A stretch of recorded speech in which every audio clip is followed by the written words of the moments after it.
আপনাদের কি বিশ্বাস হচ্ছে এটা আমি বাড়িতে বানিয়েছি? যেদিন আমি প্রথম আমার শ্বশুরবাড়িতে এই মিষ্টিটা বানিয়েছিলাম তাদের রিয়াকশানও ছিল এটা যে সত্যি এটা বাড়িতে বানিয়েছি।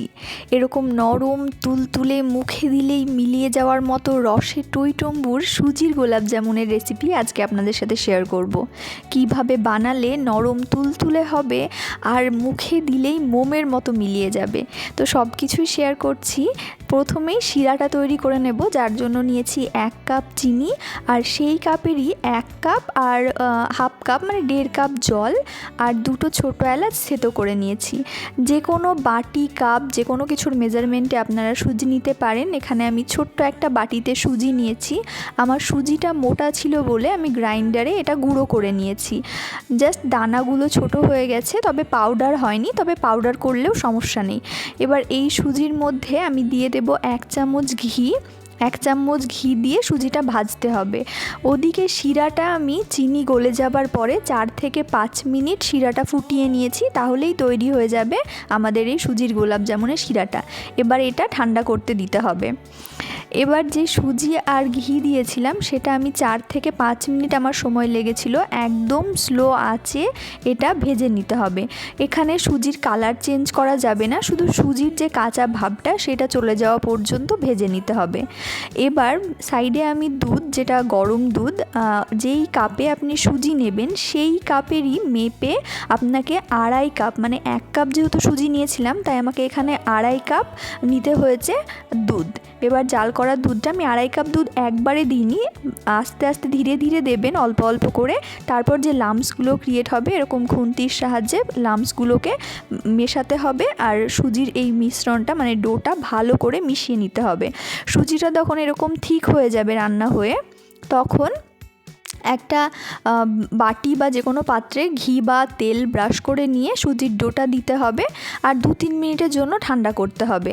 যখন আপনি হাত দিতে পারবেন ডোয়ে, সেরকম ঠান্ডা হলে 2 চামচ মিল্ক পাউডার আর 1 চামচ কর্নফ্লাওয়ার দিয়ে এটা ভালো করে মথে নিতে হবে। যেমন আমরা ছানার মিষ্টি বানানোর সময় মথে নিই, ঠিক সেইভাবে ডলে ডলে এটা ভালো করে স্মুথ একটা ডোয়ে তৈরি করে নিতে হবে। আপনার কাছে খুবই চ্যাটচেটে মনে হলে, হাতে লেগে গেলে আপনি একটু ঘি বা আর 1 চামচ মতো আটা বা ময়দা ব্যবহার করতে পারেন।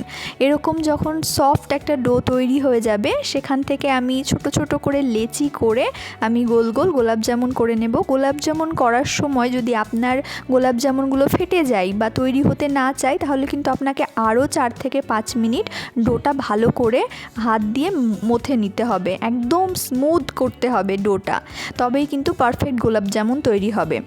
এই যে আমার গোলাপ জামুনগুলোর আমি তৈরি করে নিয়েছি। এবার তেলে ফ্রাই করে নেব। আর প্রথমে হচ্ছে তেলটার যে টেম্পারেচার, সেটা কিন্তু একটা যদি গোলাপ জামুন দেন, যখন আপনি বাবলস ক্রিয়েট হবে, দিলেই সাথে সাথে বাবলস হয়ে যাচ্ছে, সেই মুহূর্তে কিন্তু আপনি বুঝতে পারবেন যে হ্যাঁ, আপনার তেলের টেম্পারেচার একদম পারফেক্ট আছে। কেননা তেলের টেম্পারেচার যদি একদমই লো থাকে, সেক্ষেত্রে কিন্তু সুজির গোলাপ জামুনগুলো ভালো হয় না। খোয়া ক্ষীরের গোলাপ জামুনের ক্ষেত্রে তেলের টেম্পারেচার একদম কম থাকে, কিন্তু সুজির গোলাপ জামুনের ক্ষেত্রে টেম্পারেচার এই ক্ষেত্রে একটু হাই করতে হবে।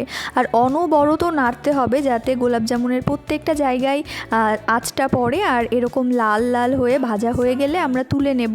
আগে থাকতে তৈরি করা শিরার মধ্যে দিয়ে দেব। এখানে খেয়াল রাখতে হবে শিরাটা যেন খুব গরম বা খুব ঠান্ডা না থাকে। হাত দিতে পারবেন এরকম অবস্থায় আপনি শিরার মধ্যে গোলাপ জামুনগুলো দিয়ে 2 ঘন্টা আমরা ঢেকে রেখে দেব। অতিরিক্ত গরম থাকলে গোলাপ জামুন ফেটে যাবে আর শিরাটা সোক করবে না। তো আমার এখানে 2 ঘন্টা হয়নি, আধ ঘন্টা কি 40 মিনিট হয়েছিল। তারপরেও আমার তর সইছিল না। আমি দেখানোর জন্য, আপনাদের সাথে শেয়ার করার জন্য তুলে দেখাচ্ছি যে ঠিক কতটা সোক করেছে শিরা এই আধ ঘন্টা 40 মিনিটে। আর এখনই রসে টইটম্বুর এত নরম হয়েছিল খেতে, আর 2 ঘন্টা পর তো এগুলো অনেকটা ফুলে যায়, আর মানে খুবই খেতে ভালো হয়। আমি আমার ভিউয়ার্সদের রিকোয়েস্ট করব যে আমার এই রেসিপি দেখে আপনারা বাড়িতে একবার হলেও বানান।